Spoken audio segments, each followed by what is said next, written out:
Hello दोस्तों, मैं हूं अभिषेक और गैजेट्स यूज के इस नए वीडियो में मैं आपका स्वागत करता हूं। दोस्तों, आज हम बात करेंगे टैबलेट की दुनिया के बारे में। जी हां, टैबलेट की वापसी हो चुकी है इंडियन मार्केट में। क्योंकि पैंडेमिक के बाद वर्क फ्रॉम होम के सिनेरियो में सभी लोगों को एक बड़ी स्क्रीन चाहिए थी वीडियो कॉल्स के लिए, या फिर उसको एक एक्सटेंडेड मॉनिटर बनाने के लिए, या फिर मल्टीमीडिया कंजम्पशन के लिए। बहुत सारा समय हमने घर पे बिताया है, तो ऐसे में आज हम आपको बताने वाले हैं कि टैबलेट खरीदते वक्त किन बातों का आप ध्यान रखें ताकि आप अपने लिए एक अच्छा टैबलेट खरीदें जिसके अंदर कोई भी कॉम्प्रोमाइजेस ना हो। तो इस वीडियो को पूरा देखिएगा। अगर आपको वीडियो अच्छा लगे तो वीडियो को लाइक कीजिएगा और लोगों के साथ शेयर भी कर सकते हैं जो कि टैबलेट लेने का सोच रहे हैं। शुरुआत करते हैं। सबसे पहली इंपॉर्टेंट बात कि टैबलेट आपको किस लिए चाहिए। जी हां, टैबलेट आपको क्या मूवीज देखने के लिए चाहिए, या फिर आपको वो टैबलेट अपनी वीडियो कॉल्स यानी कि ऑफिस की कॉल्स के लिए, या फिर ऑनलाइन क्लासेस के लिए चाहिए, या फिर आपको क्रिएटिविटी के लिए टैबलेट चाहिए, आपका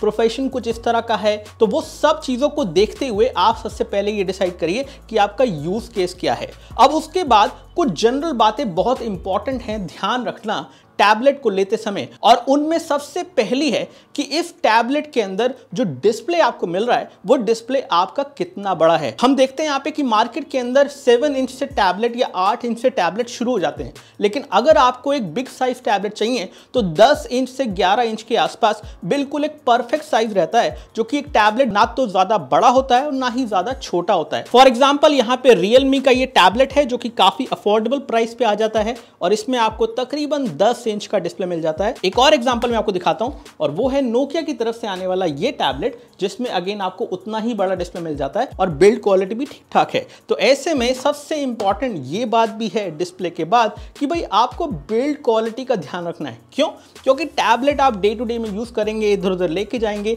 तो अगर वो ज्यादा अच्छी बिल्ड क्वालिटी के साथ नहीं है तो ऐसे में उस टैबलेट से आप बचिए। अब बिल्ड क्वालिटी में आपको कुछ बातें पता होनी चाहिए, जैसे कि क्या वो टैबलेट मेटल यूनिबॉडी डिजाइन के साथ आता है। जैसे कि रियलमी का ये टैबलेट आपको मेटल यूनिबॉडी डिजाइन के साथ मिलता है, जिसका मतलब है ये ज्यादा स्टर्डी है, और अगर आप इसको बिना केस के भी यूज करेंगे तो ये और बेहतर चलेगा, और कहीं ना कहीं बिल्ड अच्छी होने से उसकी लॉन्ग टाइम ड्यूरेबिलिटी बढ़ जाती है। दोस्तों, दूसरी इंपॉर्टेंट बात है टैबलेट को लेते समय कि उसका डिस्प्ले, उसका रेजोल्यूशन कितना है, साथ ही साथ वो डिस्प्ले कितना ब्राइट है। क्योंकि यहां पे मैटर करता है डिस्प्ले की ब्राइटनेस तब जब आप उस टैबलेट को इंडोर की बजाय आउटडोर में यूज कर रहे हैं, ट्रैवल के टाइम पे यूज कर रहे हैं। तो अगर उसकी डिस्प्ले ब्राइटनेस कम होगी तो आपको बाहर यूज करने में दिक्कत आएगी, आपको उसको फुल ब्राइटनेस करना पड़ेगा, जिसकी वजह से आपका बैटरी ड्रेन और ज्यादा हो जाएगा। साथ ही साथ यहां पे रेजोल्यूशन भी मैटर करता है। आपको मेक श्योर करना है कि टैबलेट लेते समय आप FHD रेजोल्यूशन का ही टैबलेट लीजिए,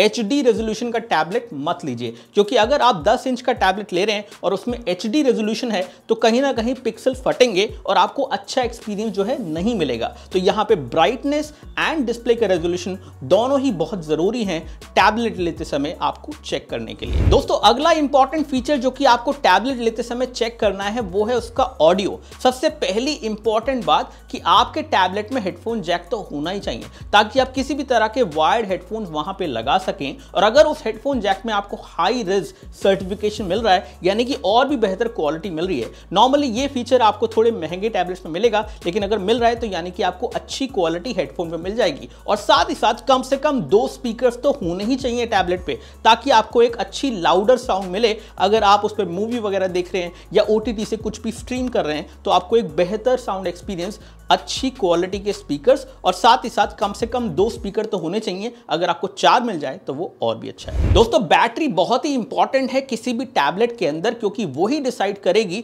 कि आपको स्क्रीन ऑन टाइम कितना मिलेगा। नॉर्मली हमने देखा है कि टैबलेट्स के अंदर आपको 7 से 8000 mAh की बैटरी मिल जाती है, लेकिन ऐसे में अगर इससे भी नीचे बैटरी आपको किसी टैबलेट में मिल रही है तो आपको उस टैबलेट से दूर रहना है। लेकिन अगर आपको 10,000 mAh तक की बैटरी मिल रही है, यानी कि वो टैबलेट और भी बढ़िया रहेगा। आपके यूसेज में आपको चार्जर लेके घूमना नहीं पड़ेगा। और चार्जर से मुझे याद आया, क्योंकि यहां पे ये रिलेटेड है, चार्जिंग की जो वॉटेज है वो आप जरूर चेक कर लीजिए। कम से कम 15 वाट की चार्जिंग तो आपको मिलनी ही चाहिए। हालांकि 15 वाट मैं स्लो मानूंगा, होगा, लेकिन उस केस में जो बड़ी बैटरी होगी 15 वॉट पे फिर भी समय लगेगा चार्ज होने में। लेकिन अगर उससे भी कम वॉटेज का चार्जर है तो आपका टैबलेट बहुत ही ज़्यादा देर तक चार्ज होता रहेगा और फुल चार्ज होने में और भी ज़्यादा समय लगाएगा। दोस्तों, परफॉर्मेंस बहुत ही इंपॉर्टेंट है किसी भी टैबलेट के लिए। लॉन्ग टर्म में वो कितने अच्छे से चलता है। नॉर्मली क्या होता है, जब आप टैबलेट लेते हैं, उसमें एप्लीकेशन इंस्टॉल करते हैं तो वो धीरे धीरे उसकी स्टोरेज बढ़ जाती है, और ऐसे में अगर आपके टैबलेट के अंदर फास्ट प्रोसेसर नहीं है तो उस केस में उस टैबलेट को आप स्लो होता हुआ देखेंगे। आपको लगेगा कि यार इतने पैसे लगाए लेकिन इतने दिनों बाद ये स्लो हो गया। 1-2 महीने के अंदर आपको काफी स्लो लगने लगेगा टैबलेट। तो ऐसे में उन टैबलेट से बचिए जहां पे आपको MediaTek P22 या MediaTek P22T वाला प्रोसेसर मिल रहा है। नॉर्मली सैमसंग और लेनोवो ये हरकतें कर रहे हैं आजकल, लेकिन अगर आप प्रोसेसर की माने तो मैं आपको रिकमेंड करूंगा कोई भी ऐसा टैबलेट जिसमें आपको MediaTek Helio G80 मिल रहा है, G85 मिल रहा है, या फिर स्नैपड्रैगन का 600 सीरीज का प्रोसेसर मिल रहा है, या फिर यूनिसॉक का T610।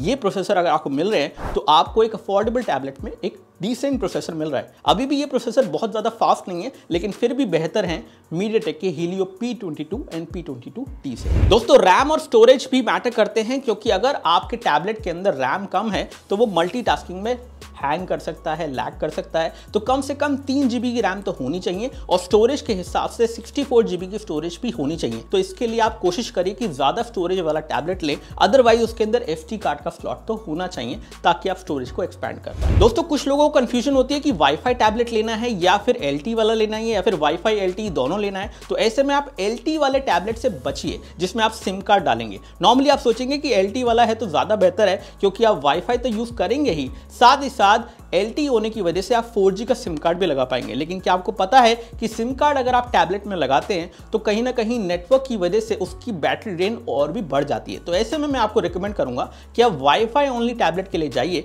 और अगर आपको ऑन द गो कनेक्टिविटी चाहिए तो आप अपने स्मार्टफोन से मोबाइल हॉटस्पॉट बना के अपने टैबलेट में इंटरनेट को यूज कर सकते हैं। और दोस्तों, इस तरह से वाईफाई मॉडल और भी सस्ते दामों में मिल जाता है, तो आप पैसे भी सेव करेंगे और आपको ऑन द मूव कनेक्टिविटी के लिए आपके पास मोबाइल फोन में इंटरनेट तो है ही। दोस्तों, टैबलेट में सिर्फ डिस्प्ले, उसका प्रोसेसर या बैटरी मैटर नहीं करता, सिर्फ साथ साथ मैटर करता है उसका कैमरा भी, और ज्यादा मैटर करता है उसका फ्रंट कैमरा। क्योंकि कभी भी आप वीडियो कॉलिंग करेंगे तो आपके जो टैबलेट है उसका जो फ्रंट कैमरा है उसको आप चेक कर लीजिए कि क्या वो HD वीडियो रिकॉर्ड कर सकता है, यानी कि उसके अंदर जो फ्रंट कैमरा है वो HD कैमरा है। और ऐसे में आपको 5 मेगापिक्सल में भी HD कैमरा मिलेगा, 8 मेगापिक्सल में मिलेगा। तो ऐसे में थोड़ा ज़्यादा मेगापिक्सल के लिए अगर आप जाएंगे तो उस केस में आपको फ्रंट कैमरा बेहतर मिलेगा, जो आपके ऑनलाइन वीडियो कॉल्स या किसी भी तरह की स्ट्रीमिंग अगर आपको करनी है टैबलेट के थ्रू तो वो आपको एक बेहतर व्यू दे देगा आपका, और आपको कोई एडिशनल अलग से कैमरा या लाइट की जरूरत नहीं पड़ेगी। तो दोस्तों, रिकमेंडेड टैबलेट जो कि मैं आपको सजेस्ट करता हूं अलग अलग प्राइस पॉइंट पे, उन सब का लिंक्स आपको डिस्क्रिप्शन में मिल जाएगा।